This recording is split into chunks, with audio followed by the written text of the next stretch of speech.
बहुओं में दरार। अरे आरती, मानव को नाश्ता दिया, कमरे में वो भूखा बैठा होगा, खुद से तो वो मांगेगा नहीं। जी माँ जी, अभी जा रही हूँ। आरती मानव का नाश्ता लेकर अपने कमरे में जाती है और उसे बिस्तर से उठाकर व्हील चेयर पर बैठती है और नाश्ता करवाती है। उधर मनोज मीना से कहता है, आरती बहू है जो कि मानव को संभाल रही है, वरना आज के ज़माने में कौन सी लड़की किसी अपाहिज के साथ रहती है। हाँ जी, ऐसी बहू हमें दिया लेकर ढूंढने पर भी नहीं मिलती। हमारे मरने से पहले ही हमें मानव और बहू के खर्चों का इंतज़ाम करना होगा। अक्षत तो अपने पैरों पर खड़ा है और अच्छा खासा कमाता भी है। हम ये घर मानव के नाम कर देंगे ताकि वो एक फ्लोर भाड़े पर लगाकर अपने खर्चे चला सके। तुम ठीक कह रही हो, वरना आरती बहू और उसके बच्चों का क्या ही होगा। ये सब बाहर खड़ी प्रेरणा सुन लेती है और आग बबूला होकर अक्षत से कहती है, तुम्हारी माँ सब कुछ बड़े भैया को दे जाएगी, तुम बस हाथ पर हाथ धरे बैठे रहना। अरे यार, तुम भी ना कुछ भी बोल देती हो। मुझे पता है मेरे माँ पापा कभी भी ऐसा नहीं करेंगे। भैया अपाहिज है, अगर माँ उनके लिए थोड़ा ज़्यादा फिक्र करती है तो इसमें गलत भी क्या है। भाई के चमचे, तुम रहना ऐसे ही, बैठना रोड पर कटोरा लेकर, मैं चली जाऊंगी अपने मायके। अरे यार, तुम कुछ ज़्यादा ही सोच रही हो। तुम्हें किसी भी चीज़ की कमी मैंने कभी होने दी है क्या? आगे भी नहीं होने दूंगा। एक बार के लिए प्रेरणा शांत हो जाती है। दिन बीतने लगते हैं और एक दिन आरती अपने मायके जाने की बात करती है।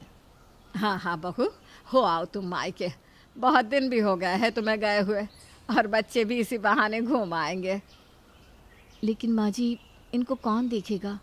इनके खाने पीने और दवाई का ख्याल रखने वाला भी कोई होना चाहिए ना।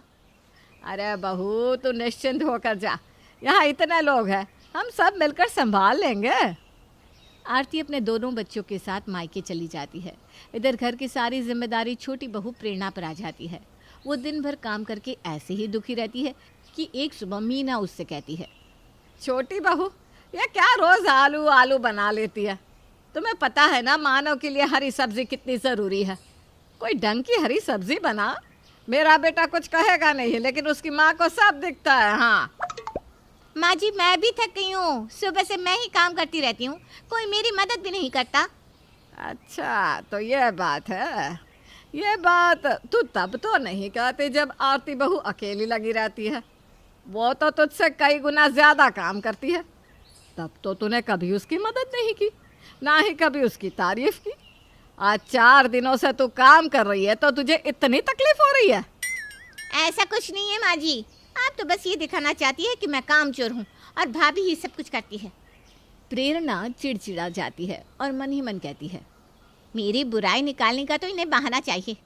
भाभी इनके मन में जो बसी है, यही सब बताकर ये मेरा हिस्सा छीन लेना चाहती है। उधर अपने बेटे की चिंता में डूबी मीना मानव के लिए फल काटने लगती है और इतने में ही आरती वापस लौट आती है। अरे बहू, तू इतनी जल्दी चली आई? वो माँ जी, मुझे इनकी चिंता हो रही थी। एक रोज़ मीना बाजार से मानव के लिए कपड़े और ड्राई फ्रूट्स लाती है और उसके कमरे में रख देती है।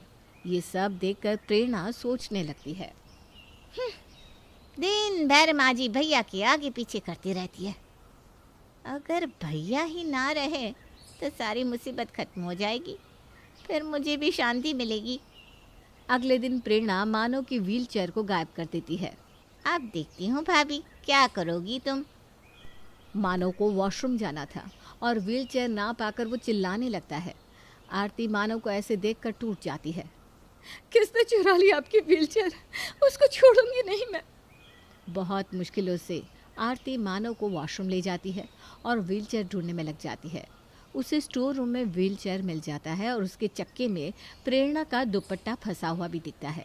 ये देखकर आरती सब समझ जाती है और प्रेरणा के पास जाकर उसे जोरों का तमाचा लगाते हुए कहती है, तुम इतना गिर गई कि किसी अपाहिज के व्हील चेयर को भी नहीं छोड़ा। तुम मतलबी हो ये मैं जानती हूँ, लेकिन ऐसी निकलोगी ये नहीं सोचा था। वो तुम्हारे जेठ है, ये तक तुमने नहीं सोचा। आपकी इतनी हिम्मत कि आपने मुझे थप्पड़ मारा? हाँ, ये सब मैंने किया।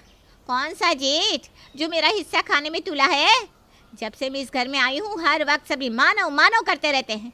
मेरे अक्षत की किसी को फिक्र तक नहीं। मुझे अब आपके साथ एक छत में रहना ही नहीं है। मुझे भी किसी मर्डरर के साथ नहीं रहना। मेरे पति की जान खतरे में है। आरती को पहली बार इतने गुस्से में देखकर मनोज और मीना भी चिंता में पड़ जाते हैं। इधर मानव आरती से कहता है, मेरी आरती तो बहुत समझदार है। मुझे पता है वो प्रेरणा को अपनी छोटी बहन मानकर माफ़ कर देगी। उसने ये सब बचपने में किया है। एक बार उसे मौका देकर तो देखो।